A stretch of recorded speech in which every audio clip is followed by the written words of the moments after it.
¿Qué tal? Buenos días, ¿cómo están? Espero que estén teniendo un muy buen día y sobre todo un buen cierre del mes de marzo, que este año 2023 va a toda velocidad. Bueno, pues el día de hoy traigo un tema que a muchos nos toca vivir y a veces es algo muy complicado de vivir, ¿no? Muy difícil de vivir. Y este tema lo voy a hablar a petición de una amiga muy querida de Ensenada, la doctora Ipsila. Ipsila, te mando un gran abrazo y me encantó que me hayas sugerido este tema porque verdaderamente sí es muy importante para el ser humano saber qué pasa en situaciones como estas, ¿no? Tú siendo doctora, obviamente, sugeriste un tema muy importante. Entonces el tema de hoy va a ser la de la persona que cuida a un enfermo. Y entonces el tema es cómo cuidarse el cuidador de un enfermo. Cuidar a un enfermo es algo sumamente desgastante. Digo, en enfermedades que son prolongadas y que son difíciles, ¿no? Que son complicadas. Como por ejemplo un cáncer, por ejemplo una cirugía que cambia la vida del enfermo, determinados tipos de trastornos, son difíciles porque el enfermo muchas veces, o la mayoría de las veces, tiene que llevar el acompañante, que casi siempre es un familiar. Difícilmente las personas podemos siempre contratar a alguien que nos eche la mano, ¿no? Entonces la familia es la que más se enfoca en el cuidado de estos enfermos, y pues las enfermedades que son prolongadas son enfermedades muy desgastantes para el cuidador. Diferentes tipos de enfermedades también. ¿Por qué? Bueno, porque una persona que está enferma, obviamente su carácter se va a transformar, sus emociones van a estar muy susceptibles, y entonces hay que ir más o menos navegando junto al enfermo, ¿no? Para ver lo que pasa. Y hay otras enfermedades que son todavía más difíciles de acompañar, como por ejemplo es el Alzheimer, es la demencia senil, en donde el enfermo ya empieza a tener alteraciones de la percepción, alteraciones de la realidad, y muchas veces pues el que lo está cuidando no puede entender lo que la persona está viviendo, lo que está sintiendo, y eso genera un gran estrés, una gran angustia en el cuidador. Entonces, vamos a ver que hay sentimientos que se presentan y que son muy humanos para alguien que está cuidando a un enfermo. Estos sentimientos que vamos a ver que se presentan en el cuidador muchas veces es el miedo. ¿Por qué el miedo? Bueno, porque es una situación nueva a la que no se ha enfrentado el cuidador y que entonces no sabe qué hacer, puede escuchar muchas sugerencias, etcétera, o tratar de ir entendiendo al enfermo. Y muchas veces este miedo radica en que la persona tiene miedo de cometer un error, tiene miedo de afectar todavía más al enfermo. Entonces, esto es lo primero que se presenta, el miedo.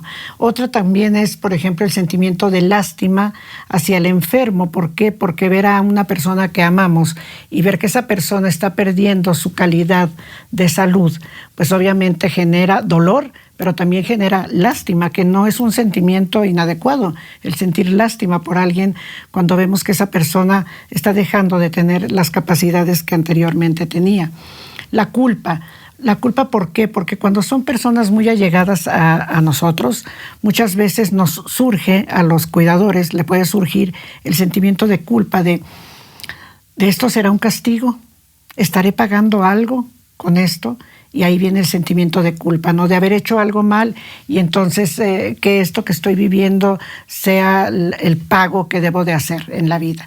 Eso pasa mucho, por ejemplo, con los padres. Cuando tienen hijos enfermos, los padres se sienten muy culpables e incluso culpables de haber engendrado un hijo enfermo, de traer a la vida a un hijo enfermo. Hay mucha culpa por parte de los padres.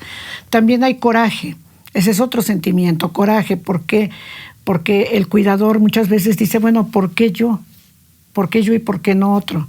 ¿Por qué mi enfermo? ¿Por qué a él le tenía que pasar esto y no a otra persona? Si hay personas tan sanas en la vida, si hay personas que llegan a la adultez máxima sin que su mente sufra la alteración de la demencia, ¿por qué? Y eso, pues, obviamente, cuando nos preguntamos un por qué, es porque estamos inconformes, y eso habla del coraje de la persona. Rabia, también hay sentimiento de rabia, porque muchas veces el empezar a cuidar a un enfermo nos transforma la vida.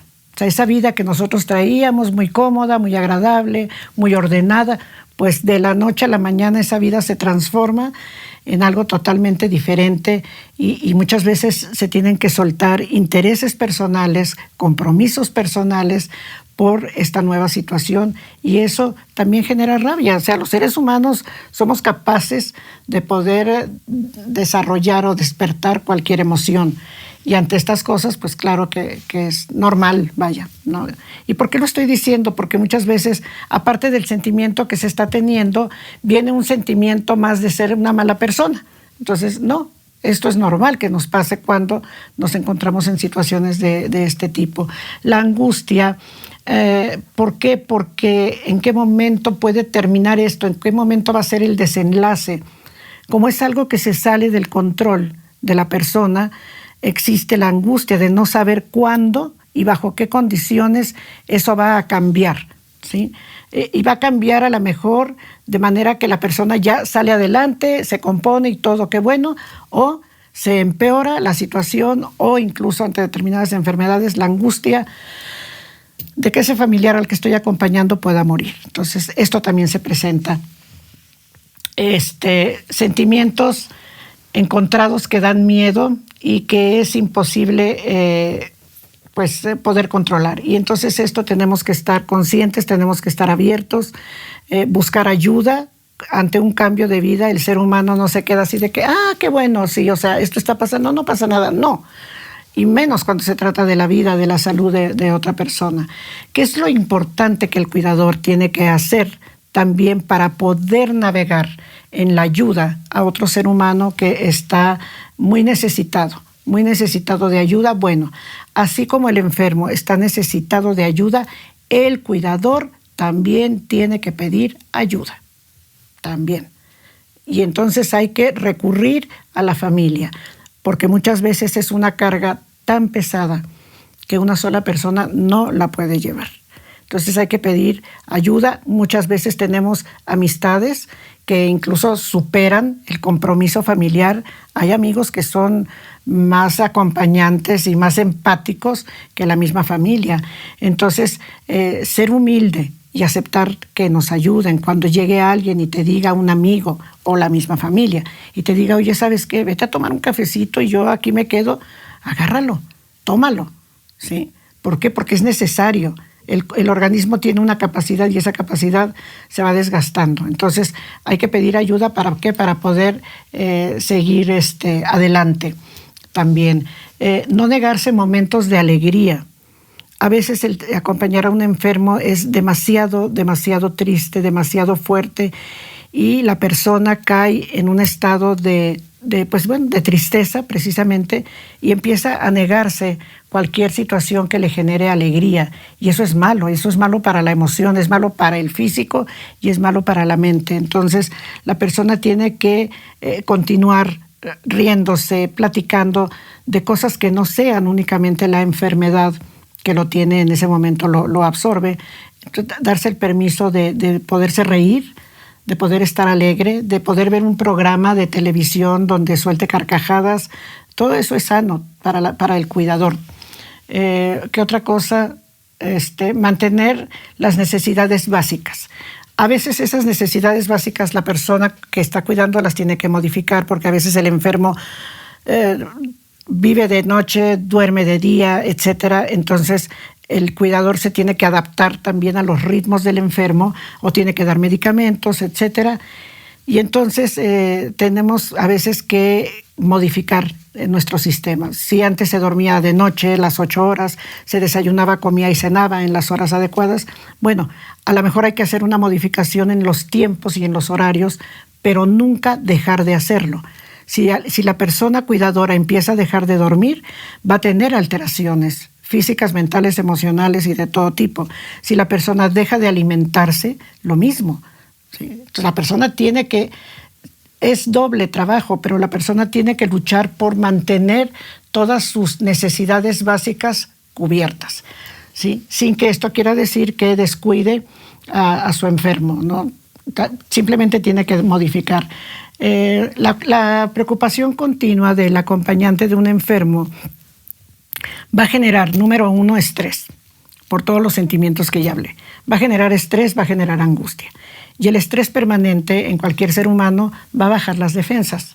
Entonces, ¿qué va a pasar? El cuidador va a empezar a ser una persona vulnerable a cualquier otra enfermedad que esté en el entorno.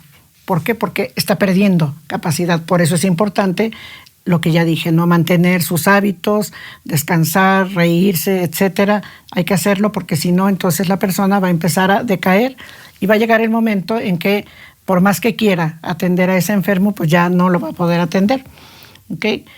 Otra cosa, tiene que aceptar de que esto que está viviendo pues es una realidad y tratar de verlo es difícil, de la mejor manera, de la manera más positiva. Tratar de verlo. Si es mi enfermo y tiene cáncer, pues es muy duro, pero si ese cáncer está siendo atendido, si los pronósticos de los médicos son alentadores, tratar de mantener la mente positiva. Si por lo contrario, lo que dicen los médicos pues es que la persona en poco tiempo va a faltar, bueno, también de una manera positiva sería decir, ok, pues va a dejar de sufrir, aunque a mí me va a doler mucho, pero la persona va a dejar de sufrir, ¿no? La mente positiva ayuda mucho en cualquier situación. Otra cosa, cuando el enfermo ya logra superar la enfermedad o llega al final de la enfermedad, viene otro proceso para el cuidador, y más cuando el cuidado ha sido sumamente prolongado. ¿Y qué va a pasar? Que como el cuidador dedicó su tiempo, su mente, su físico, su energía, su emoción, todo, hasta su espiritualidad, todo lo puso en esa persona, la persona, el cuidador, se vacía y su único propósito en la vida, en ese transcurso, va a ser la atención de aquella persona. ¿Okay? Entonces, ¿qué pasa cuando la persona enferma sale de la enfermedad o la enfermedad gana y la persona se va? El cuidador va a entrar en un sinsentido de la vida. Sin sentido de la vida. Y sobre todo, si soltó todo lo que era su vida personal, lo soltó por acompañar en el momento en que esa persona se levanta porque superó la enfermedad o se va porque la enfermedad ganó, el cuidador va a entrar en un sinsentido de la vida. Va a sentir que está en medio del desierto, en medio del océano, perdido, ¿sí? ¿Por qué? Le sobra tiempo, le sobra energía, aprendió a pensar únicamente en el enfermo, aprendió a estar únicamente al cuidado de otra persona, y entonces cuando la persona se va bajo cualquiera de las dos circunstancias, el cuidador va a sentir que su vida no tiene sentido, ¿sí?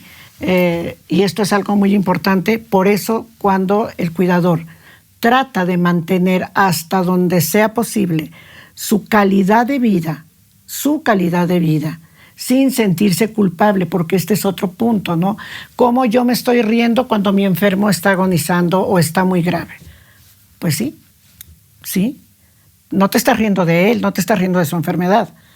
Te estás riendo o estás contento porque llegó un familiar, porque abrazaste a alguien, etcétera, ¿no? Entonces, cuando la persona se ha negado todo por acompañar a otro, entonces va a venir esa sensación de la vida no tiene sentido, y entonces va a ser volver a empezar de manera muy lenta después de un desgaste muy, muy prolongado.